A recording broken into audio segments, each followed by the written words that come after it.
Hello, and welcome to an episode of Dear Melissa from the Product Thinking Podcast. The lines are now open, and we're ready to answer your most pressing product questions. Which prioritization framework would you recommend and why? Hi, Melissa. Do you have any suggestions on developing a product What's strategy? the best way to go about it? Whoa. That's a lot of questions. All right, let's dive in. Hello, and welcome to another episode of Dear Melissa. Today, we're going to talk a lot about hiring CPOs, figuring out what's a good product company to work for, and a little bit of career management. So we've got 3 great questions that I'm excited to dive into. Here's our first question. I've been a big fan of all your work ever since I became an accidental product manager. My company didn't have a formal product structure and adopted waterfall approach. After reading your book, I convinced my senior management to become more product-led, which led us to hiring a CPO. Excellent. She's implementing a formal product management function, and it's super exciting to see all the positive changes so far. My question is around my career path. The new CPO knows that I led the push to become product-led, so wants me to step into a senior leadership role. This is a great opportunity and one I'd love to take, but part of me feels that I still haven't proven myself with any actual good outcomes as an individual contributor. Do you think I'd be better off taking the senior leadership role where I'd be fairly hands-off or spend more time honing my craft as an individual PM? That is a fantastic question. I think there's a lot of things to think through when you're considering moving into this role. Did you know I have a course for product managers that you could take? It's called Product Institute. Over the past 7 years, I've been working with individuals, teams, and companies to upskill their product chops through my fully online school. We have an ever-growing list of courses to help you work through your current product dilemma. Visit productinstitute.com and learn to think like a great product manager. Use code THINKING to save $200 at checkout on our premier course, Product Management Foundations. So first off, I want to talk about the success you're talking about. You say that you haven't really proven yourself with any actual good outcomes as an individual contributor. One, I think that's really hard for product managers. I hear this a lot from individual contributors and from a lot of people who are on teams. And they say, I feel like I haven't been able to reach all the goals that I set out to do at this company, so I'm not sure if I should be taking the next step. It's so hard to tie your success as an individual to the company outcomes when you don't have full control over them. Some companies move very slowly, others move quickly. Sometimes there's so much baggage in the vision and the strategy and the leadership levels that you as a team member or individual contributor couldn't possibly be able to make those differences. So ask yourself, were my sights set really high on these outcomes that I were trying to do, or did I make marginal improvements? Did I actually contribute to moving the ball along, even in a maybe dysfunctional place? And in that case, you have to give yourself some slack, right? Like you've done the best that you can, but you just don't have the control, and you won't until you're a senior leader. That's so hard for us to come to terms with as product managers because we always hear we are responsible for the outcomes. We're the place where it lives or dies. But that's really not true when you're just a team member in a giant cog of a machine that's a company. So ask yourself this question when you're thinking about, do I want to stay here and feel like I can make more work as an individual contributor, try to get some of these outcomes, or do I want to be a senior leader? I'd ask myself, do you feel like you know what you're doing at the individual contributor level? Have you made good progress? And not hitting those outcomes, was it from you not being able to do your job because you didn't know how, or is it from the other circumstances in your company? Was it because, marketing didn't get on board, sales didn't get on board, it didn't move fast enough, there was a lot of political angst at the leadership level? Sometimes it's due to that. Then ask yourself, can I make a bigger impact as an individual contributor or as a senior leader? I think you've got a little bit of probably imposter syndrome going on here because honestly, an experienced CPO would not ask you to step up and take you under their wing and be able to coach you through this if they didn't think you could do it, right? Experienced leaders, and I don't know how much experience you have with your CPO, but I'm hoping you got an awesome one, and I'm pretty sure you do. They would not ask you to take this opportunity or take this leap if they didn't think you could do it. So one, I would think about that and say, is this imposter syndrome? Do I really know what I'm doing? Have I helped steer this company in the right direction? Do I want to take this leap in my career? I'll also say it's hard to transition a lot of times from an individual contributor to a senior leader. So If you feel that you're competent at your job, you still got a little bit to learn. This person's going to teach you. That's totally fine. But you're competent at your job. You know what you're doing. You can coach individuals who will be underneath you in good product management. Then I would say go for it, right? But if you feel like, actually, I'm not really sure what I'm doing. I don't feel competent coaching a team around this. I don't know if I could steer it in the right direction. And I'm not sure how much support I would get from my CPO. Then I would start to worry. But if you feel like you got the support, you got the competence, you'd feel comfortable coaching people, take the leap. Take the leap, right? Try it. Don't hold yourself back because of imposter syndrome, right? Really consider what this could do for your career because it could be a great leap. And I'll also say this. A lot of people want to move into management roles because that's how we progress in product, right? There's not a lot of really senior individual contributor paths, and I wish there was. I talked about that in another episode as well. But if you want to keep going in product, sometimes you do have to manage people. And you might get into this role and find out, like, I actually hate this. And a lot of people do. A lot of people start managing others and they're like, nope, not what I want to do. And then they can go back to the individual contributor role very confidently and feel like, okay, I could just kill it here. So that's something to think about. Like, you might not love this role, or you might find out you're awesome at it. And as you get more senior in product management, your skill set changes a little bit as well, right? As long as you can competently coach the people underneath you into good processes and practices, you're also going to be taking on more of a strategic role too. So think about that. It's like, you might not know exactly how to put all the strategy together, but that's why you have a CPO who's going to coach you through this, right? But can you think strategically? Are you thinking strategically? Are you excited about strategic problems? Because that's now going to be your new role. And if the answer is yes, then I think you should take it. If you're like, nah, I'd rather just work with developers and, just spit out the features and do the hands-on work, that's when you can start to say, maybe I don't want to do that yet. Maybe I'm not ready for it yet. But don't hold yourself back on this outcome thing, because so much goes on in these companies, right? It's not all up to you to lead success. So how are you measuring your success? And are you giving yourself enough credit for what you have done would be my questions there. I hope you take the leap. We need some more good product leaders out there. And I hope your CPO coaches you through this. All right, next question. Dear Melissa, the episode you did answering questions about product transformation was so helpful. A number of light bulbs went off for me. Thank you for that. My question is, how do we find a company that is a good product management company when we're looking for a job? You've talked about finding a good CPO to work for, but how do we know the CPO is good? You have great interview questions to evaluate a company when you're interviewing, but is there a way to evaluate an organization before applying? Any guidance is appreciated. This is a fantastic question. It's really hard to understand if the company is a good product management company from the outside, but there are some things that I look for, especially when companies ask me to come in. My biggest thing that I look at is, what are the customers saying about the company and the products? And you can kind of see how much work needs to get done. So one of the things I do whenever I'm consulting with a company, joining the board, whatever I do, I first go to things like G2 Crowdsource or anything that reviews products. And I look at what their customers are saying about the products.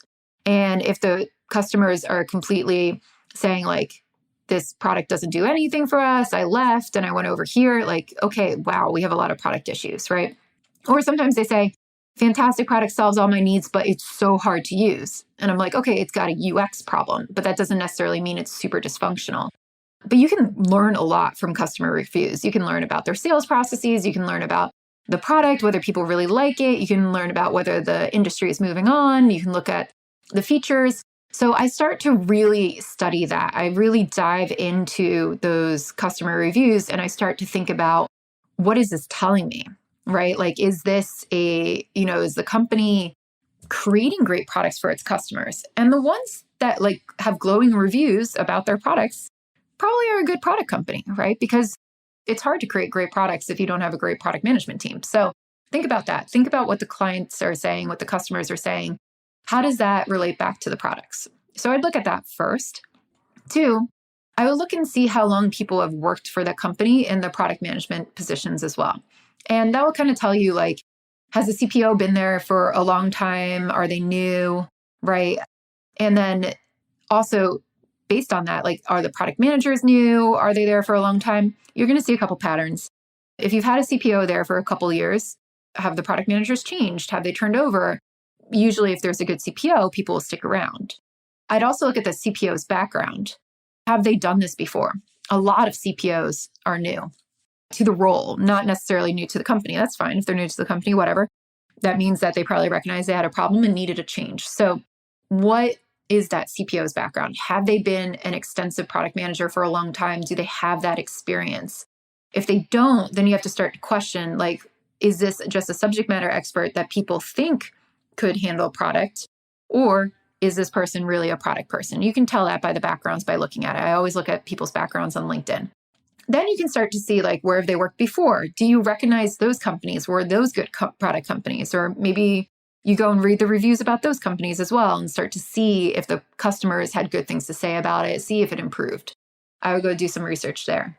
What else could you do? I think you can also just reach out to people who work there in the product organization. Be like, hey, I am thinking about interviewing for your company. I just wanted to know, like, do you enjoy working there?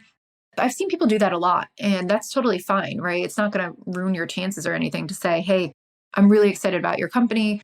Would you mind just answering a couple questions about this? That might be a good way to see if people enjoy working there. I'd also, when you go into the interviews, start talking to the product managers about, the changes that they're going through. Like, what's changed? What's new? What do you think you still need to improve about the product company part of this? They're going to tell you. They'll be like, oh, we got to work on a process, or we're resetting our strategy right now. And you can start to sense, like, how much do they know that they need to change, or how much are they actually committed to change, or, is it just humming very smoothly? Those are good things to look at. And I'd look at the rest of the product team too, especially like new hires.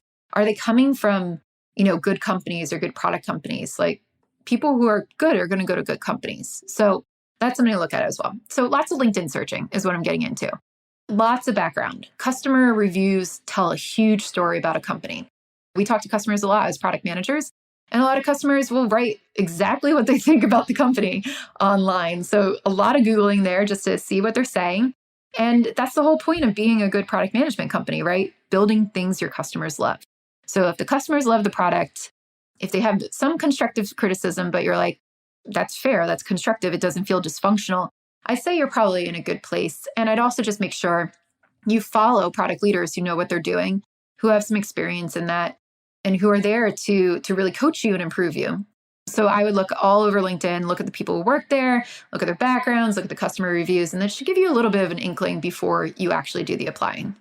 All right, and now we're on to our last question. Dear Melissa, any tips on finding a good VP of product for a growth stage startup? We've got 6 PMs and 60 engineers. I'm on the interview panel, and today's candidate included SAFE in their presentation of how to run a product org. ...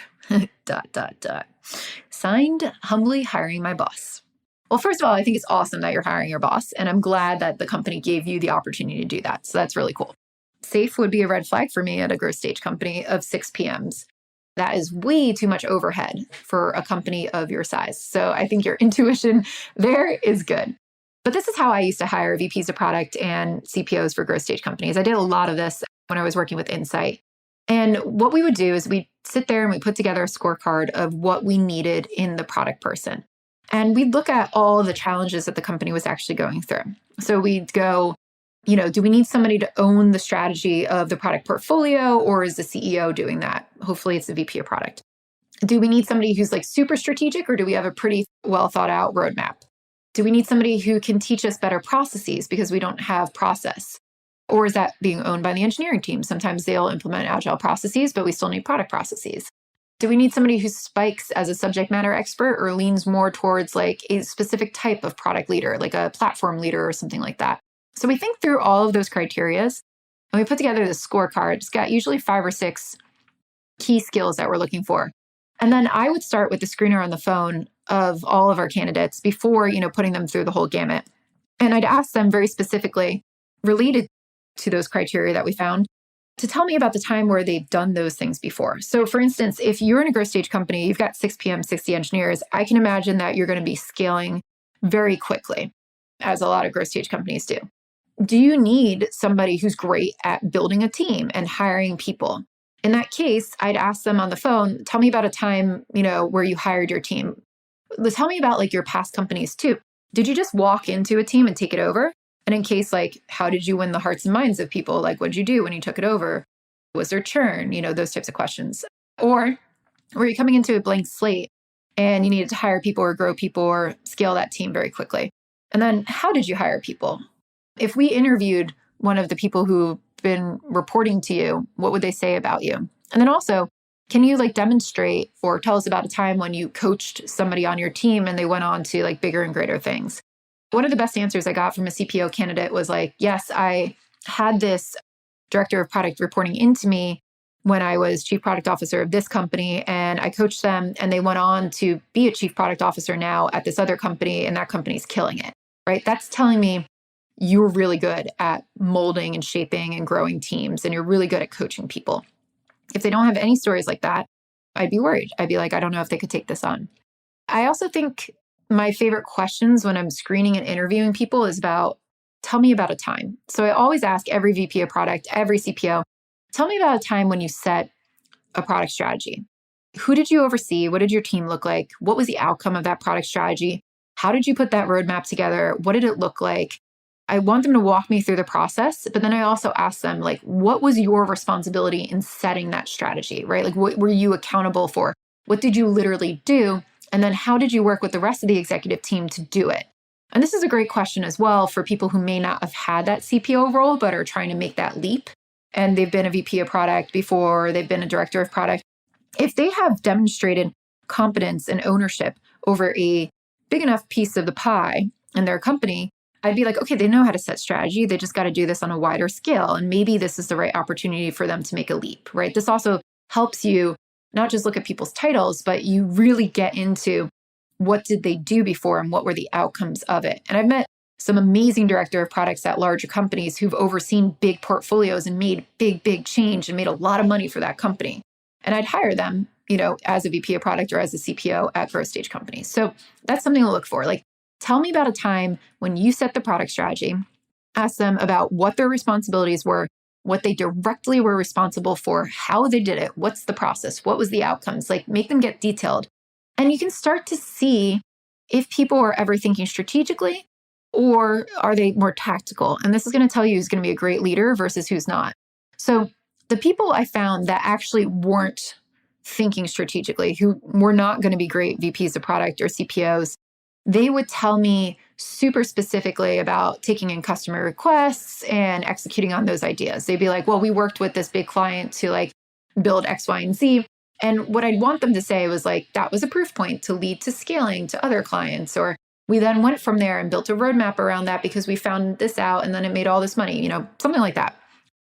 But the people who aren't really thinking strategically, they get tactical. They talk about customer requests. They talk about executing ideas. They talk about coaching the team a lot through that, but they don't really talk about interfacing with the executives and driving a strong agenda through.